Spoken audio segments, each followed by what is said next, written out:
Alright guys, so this is the 2017 Honda Accord. That's the damage right there. Front bumper, metal piece is missing. One fog light is missing.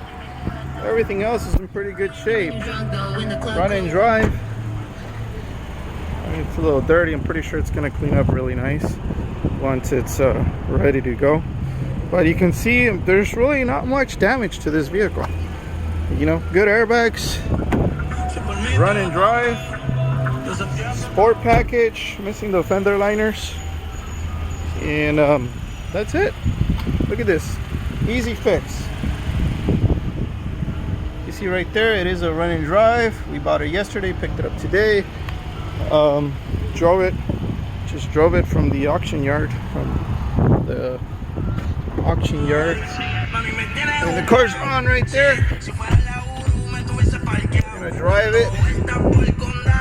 Radio works, as you can see. Yeah, we're gonna drive it to the lot, and there we go. I'll show you the motor right now. It's a pretty good buy, I think.